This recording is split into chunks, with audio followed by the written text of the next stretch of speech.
బాబుకి నా నమస్కారములు. నేను కాకినాడ నుంచి, నా పేరు వరలక్ష్మి. నేను కాకినాడ 32వ వార్డు నుంచి వచ్చాను. నాకు ఒక కొడుకు బాబు. నా కొడుక్కి 3 ఆడపిల్లలు బాబు. నాకు నా ఈ గత ప్రభుత్వంలో నేను అధికారుల దగ్గరికి వెళ్ళినా నాకు పెన్షన్ ఎవరు ఇవ్వలేదు. రాజకీయ నాయకుల దగ్గరికి వెళ్ళాను, ఆఫీసులన్నీ తిరిగాను. నాకు ఏ అధికారి కూడా నాకు పెన్షన్ రాలేదు బాబు. ఈ రోజుని మీ అధికారంలోకి మీరు వచ్చాక, నా జగన్ బాబు వచ్చాక నేను 2వ నెలలోనే నేను పెన్షన్ తీసుకుంటున్నాను. 2వ నెలలోనే నేను పెన్షన్ తీసుకుంటున్నాను. ఆ పెన్షన్ నాకు ఫస్ట్ లోనే 2250 రూపాయలు ఇచ్చారు. తర్వాత సంవత్సరంలో 2500 రూపాయలు ఇచ్చారు. మళ్ళీ సంవత్సరంలో 2700 రూపాయలు ఇచ్చారు. ఇప్పుడు 3000 రూపాయలు తీసుకుంటున్నాను. 3000 రూపాయలు తీసుకుంటున్నాను. మాకు ఎంత, నా పెద్ద కొడుకు, నా జగన్ బాబు నా పెద్ద కొడుకు. అలాగే తెల్లవారేటప్పటికి 1వ తారీఖు వచ్చేటప్పటికి వారంటీసు తలుపు కొట్టి మాకు పెన్షన్ మా చేతిలో పెడుతున్నారు. అలాగే కాదు బాబు, నువ్వు ఇది వరకు బాబు మమ్మల్ని లైన్లో పెన్షన్ తీసుకునే వాళ్ళకి లైన్లో ఉండి ఎండలో ఉండి మొఖాలు తిరిగిపోయినా ఎవరో పట్టించుకునేవారు కాదు. అలాగే ఎప్పుడు ఇస్తారో కూడా తెలిసేది కాదు పెన్షన్. ఇవాళ రేపని వాయిదాలేసి ముసలి వాళ్ళని మడక వాళ్ళని తిప్పేవారు.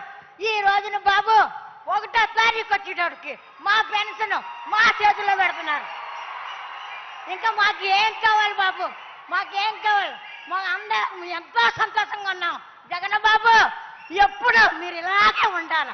జగన్ బాబు ఈ రోజునే మీరు పాదయాత్ర చేసినప్పుడు మాలాంటి వృద్ధుల్ని చూడగానే ఆగిపోయి మమ్మల్ని మా యోగక్షేమాలు తెలుసుకొని, అమ్మ నేనున్నానని మాకు మాట ఇచ్చారు.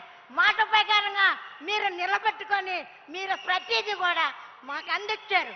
ఈ రోజునే నా పిల్లలు చదువుకుంటున్నారంటే, నా పిల్లలు విద్యాదేవుని వసదేవుని నా పిల్లలకి అందిస్తున్నారు. నా పిల్లలు చక్కగా చదువుకుంటున్నారు బాబు. అలాగే ముసలోళ్ళు ఉంటే ఇల్లు ఇవ్వనివ్వరు. ముసలోళ్ళు ఉంటే ఇల్లు ఇవ్వనివ్వరు. అయితే నా జగన్ బాబు వచ్చాక మాకు ఇల్లు స్థలం ఇచ్చారు. ఈ రోజున మేము ఇల్లు కట్టుకుంటున్నాం. ఈ రోజుని మేము ఇంట్లోకి వెళ్ళబోతున్నాం. ఈ రోజు మాకు సొంత ఇల్లు ఉంది. ఈ రోజు మాకు సొంత ఇల్లు ఉంది. మా జగన్ బాబు ఇచ్చారు. మాకేం భయం లేదు. మా ఊపిరి ఉన్నట్టుగా మా జగన్ బాబు మాకే సీఎం ఉండాలని. ఆ తర్వాత కరోనా వస్తుందన్నారు. కరోనా వస్తే నాకేం భయం లేదు. నా జగన్ బాబు ఉన్నారు. అలాగే గత కరోనాలో ఇంట్లోంచి బయటకు రాలేని పరిస్థితి. ఆ పరిస్థితిలో మాకు సరుకులు పంపించి, బియ్యం పంపించి, మందులు పంపించి, మాకు వ్యాక్సిన్ రాకుండా వ్యాక్సిన్ వేయించి మమ్మల్ని ఎంతగానో ఆదుకున్నారు. ఎవరో మమ్మల్ని ఏ ప్రభుత్వం మమ్మల్ని ఆదుకోలేదు. ఈ రోజుని ఏ ప్రభుత్వం ఆదుకోలేదు. ఈ రోజునే ఆరోగ్యశ్రీ, ఆరోగ్యం బాగోకపోతే హాస్పిటల్లో వైద్యం చేసుకోండి 25 లక్షల రూపాయలు మాకు చెక్ ఇచ్చారు. ఇంకేం కావాలా బాబు? జగన్ బాబు మాకు ఏం కావాలా మాకు? అలాగే అలాగే బాబు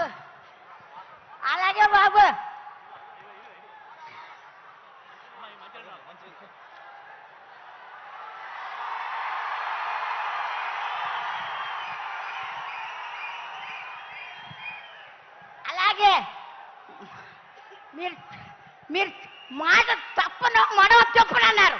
ఆ ప్రకారంగా మాకు అన్న ప్రకారంగా మాకు ఇచ్చి తీరుతున్నారు ప్రతి వస్తువుని. మాకేం భయం లేదు.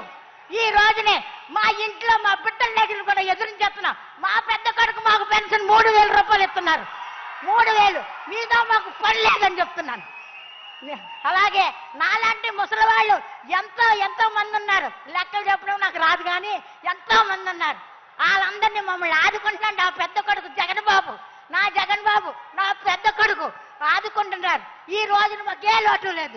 మీ ఎవరికీ చెడవలసిన పని లేదు. నా బాబాయ్ ఎప్పటికీ సీఎంగా ఉండాలి. నాకు నాకు ఓపిక తెచ్చుకొని ఊపిరి నిలుపుకొని నేను జగన్ బాబుకే నా ఓటేసి నేను గెలిపించుకుంటాను. అలాగే మన రాష్ట్ర వాళ్ళందరూ కూడా జగన్ బాబుని గెలిపించమని. జై జగన్ జై. ధన్యవాదాలండి.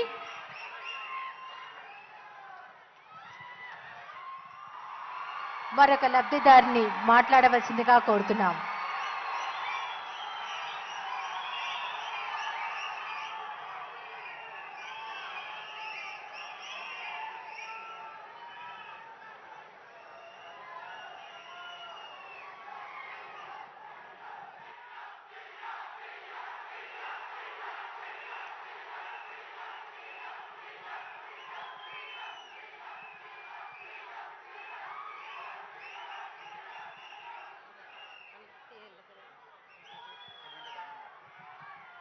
నమస్కారం జగనన్న. 3000 రూపాయల పెన్షన్ పెంచి మీ చేతుల మీదుగా మాకు అందించడానికి కాకినాడ విచ్చేసినందుకు మా పెన్షనర్లు అందరి తరపున మీకు స్వాగతం సుస్వాగతం అన్న. అన్న నా పేరు కృష్ణవేనన్న. మా ఆయన గారి పేరు గోకా విజయ్ కుమార్ అన్న. నాకు 2 పిల్లలు ఉన్నారన్న. అయితే ఆయన ఉన్నప్పుడు మమ్మల్ని ఎంతో సంతోషంగా చూసుకునేవారన్న. 2021లో సెకండ్ వేవ్లో ఆయనకు కరోనా వచ్చిందన్న. కరోనా కారణంగా 15 రోజులు